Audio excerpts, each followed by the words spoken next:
Getting a job after college is the hardest thing in the world. I can't even imagine doing it in a foreign country, not least of all Sweden. So I really feel for this guy, and best of luck to you, buddy.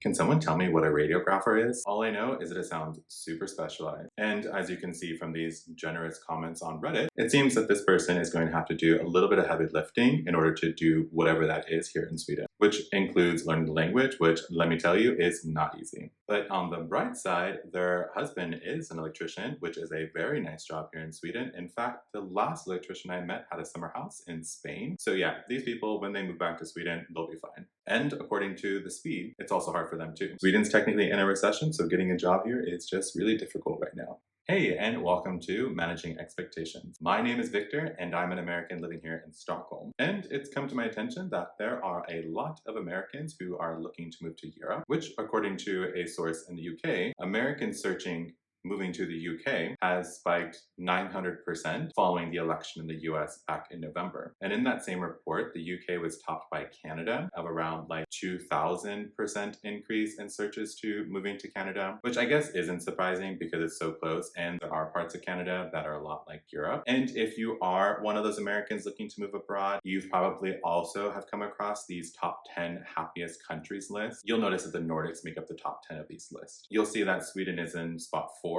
and that Finland, per usual, is the #1 spot, followed by Denmark. And let's be honest, you were probably Googling how to move to Copenhagen before you got to this video. But now you're here, and I'm going to tell you a little bit about moving to Sweden, and I'm going to focus mostly on myth busting, which means I'm going to talk about earning potential, cost of living, and learning the language, which I can tell you is not easy. And for the record, I don't usually do content like moving to Sweden or life in Sweden. So if you are an American who is looking to move to Europe or even Sweden, I would appreciate a like, but please don't subscribe to this channel because I'm not going to make more content like this. So let's get into it. The first myth I want to debunk is that Sweden is super rich and therefore you'll have the same salary as you have in America. So for the sake of this video, I'm going to assume that you are a software developer. And to get some information about what a software developer might earn in Sweden, I'm going to go to this union, which collects self-reported data from its members. And this union happens to have a lot of members. So I'm going to start by typing in the word for developer.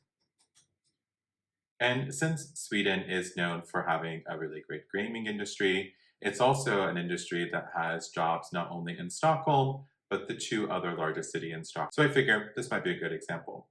And when I land on this page, I'm then given the range, what you might expect as working as a software developer within the gaming industry. And the range for this role in Swedish kroner is between 37,000 kroner to 61,000 kroner a month. And since you're moving here from America, I'm going to assume that you have maybe 8 to 12 years of experience. So I'm going to put you towards the higher end of this salary range. So let's say 60,000 Swedish kroner, which is about $5,600 US, give or take some change. So you might be wondering, $5,600 a month? That doesn't seem like a whole lot. And as an American, that is not a whole lot of money, particularly if you're coming from a large city like San Francisco or New York, where you're earning an American salary. But at a salary of 60,000 Swedish kroner, you would actually be in the top 10% of earners here in Sweden. Now I'm on a website called Economy Fakta, which is a website you can use to roughly calculate how much you're going to be spending in taxes to ultimately get what your take-home pay will be. And in my experience, these are pretty accurate. They're maybe off by a few hundred Swedish kroner. So, like I mentioned, in this fictional world of you coming to Sweden as a software developer, you're going to earn 60,000 Swedish kroner. So I'm going to put that into this field. And since you're new to Sweden, you're probably not going to have any additional income. So I'm going to put 0 here. You're probably not going to be earning any sort of additional income from sick leave or disability. And because you are moving here from America, I'm going to assume that you want to come to Stockholm. So I'm going to put Stockholm in your commune or your region. And since the vast majority of you watching my videos are between the ages of 35 and 44, I'm going to assume you were born in 1989. And I'm not going to check medlem I Svenska kyrkan or a member of the Swedish church because you just got here. So I'm going to hit enter.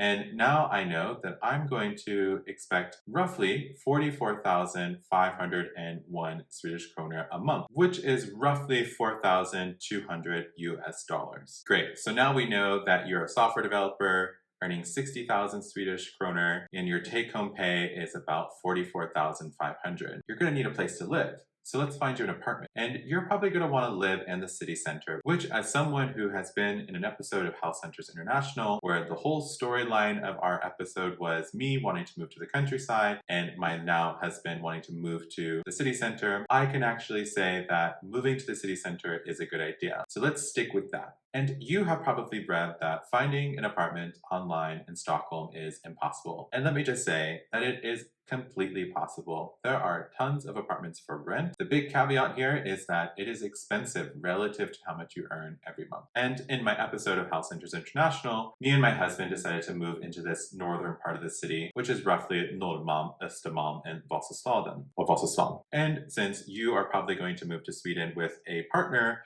I'm going to assume that you need at least one bedroom. But since you're American, you want a little bit more space. So I'm going to say that you actually want a 4-room apartment. And what that means in Sweden is that you're going to get 4 rooms and a kitchen. So this actually means 3 bedrooms, a living room, and a kitchen. So let's say 4 rooms. You don't necessarily care too much about the size of the apartment, and honestly, I didn't know what square meters were before I moved here. You're going to want your own apartment, so I'm going to click that button. You're probably not going to be moving your stuff, and if you are moving your stuff, spoiler alert, it's really expensive, it might take a year, and it's so not worth your time. Leave your stuff at home. All right, so now we have everything checked. We have about 43 apartments for us to look at. And already, based off of that criteria, there are not a whole lot of options. There is an apartment for 20,000 kroner here, 30,000, one for 41,000 Swedish kroner right in Vasastan, and one maybe for even 36,000. So not a whole lot of options, and quite frankly, these are pretty expensive. So I'm going to reduce a room to see if it gives me more apartments. And surprise, there are a lot more apartments to choose from. So now you'll be getting a 2-bedroom apartment in Stockholm. You can start to see sort of an average here of maybe 25,000 Swedish kroner. And since I'm pretty familiar with this northern part of town, I'm going to say that you're going to move into this cute little 3-room apartment in remarkably, which I used to live on, and it's actually a really cute street. So now you can see some pictures of the apartment, and the rent for this apartment every month is about 26,000 Swedish kroner. Now, this rent is pretty darn expensive. So for the sake of this video, let's just assume that it costs 22,000 Swedish kroner, or roughly $2,100. We know what type of job you have, we know how much salary you have, and now we have an apartment. You might be wondering about other things like healthcare. So fortunately for you, healthcare is free in Sweden, which means that the only thing that you're expected to pay for is a copay every time you go see your doctor. But since that's pretty small, I'm going to leave that out of the calculations for this video. However, if you're 40% of Americans who take at least one medication a month, you're going to need to get your prescription here in Stockholm.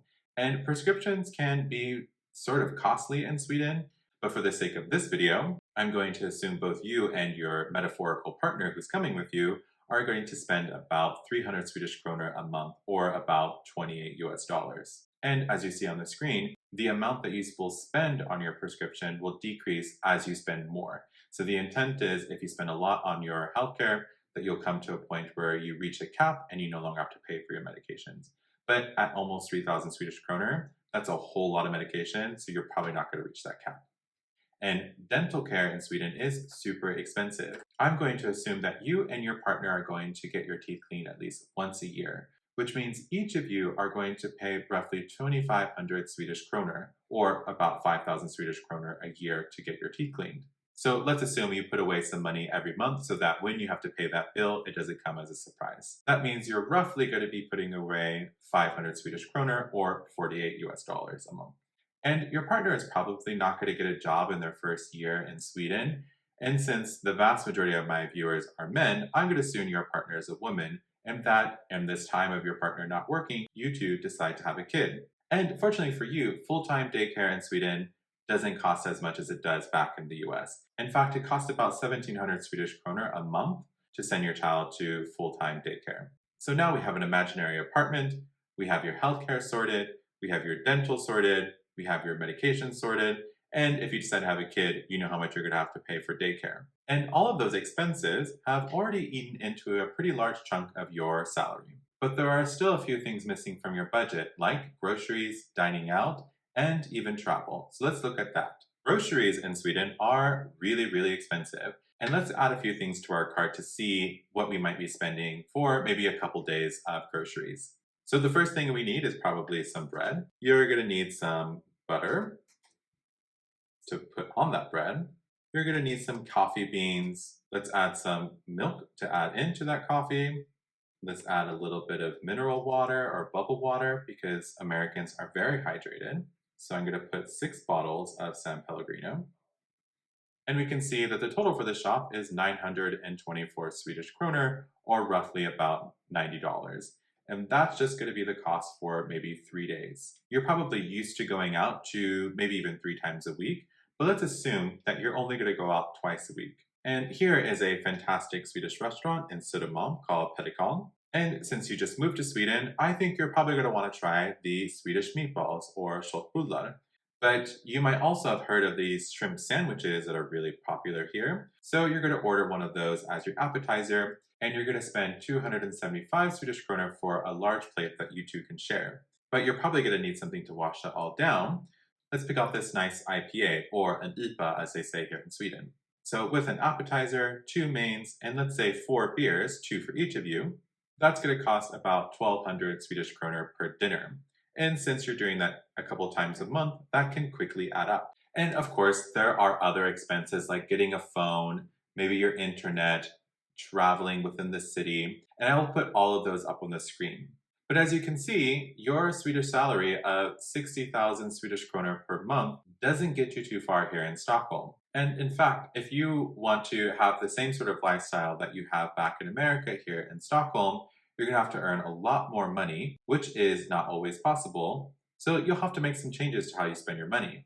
So the next myth I want to debunk is that you don't need to learn the language. Which, if you're moving to Sweden for only 1, maybe 2 years, you don't need to learn the language because most of the things that you're going to be doing in those first 2 years, like maybe opening a bank account, going to the dentist, maybe seeing a doctor, you can do pretty much in English. However, if you're thinking of living here indefinitely or even permanently, you're going to have to learn the language. So if you are thinking of this as a forever move, or at least indefinitely, there are 2 things you need to know about learning Swedish. The first is that learning Swedish in Sweden is going to be a lot different than learning Swedish back home in America.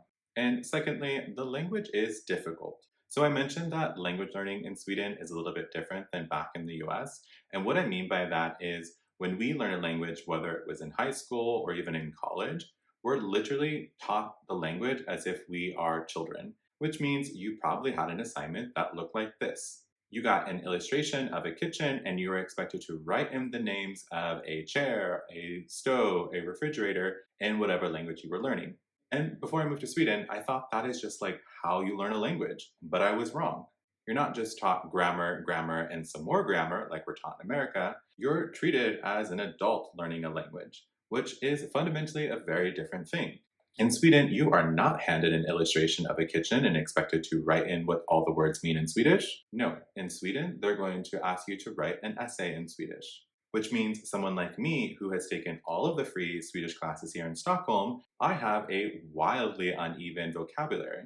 I can tell you the word for the need for validation or bekräftelse behöv, but I sometimes panic and have to Google the word for a bowl, which is pretty crazy because I have read like 50 books in Swedish, but maybe I just need to set a goal for the year of being able to identify every single object in my house in Swedish. Swedish is a language where there is always a better way to say something, and there are also small little signals in how you speak. For example, there's a little word called inte, which means not, and if you put that word in the wrong place, the person on the other side of that conversation is immediately going to know that you don't know how to use the language. But more seriously, you're definitely going to have to learn the language if you're going to be here for more than 2-3 years. Learning Swedish in Sweden as an adult is a whole different game.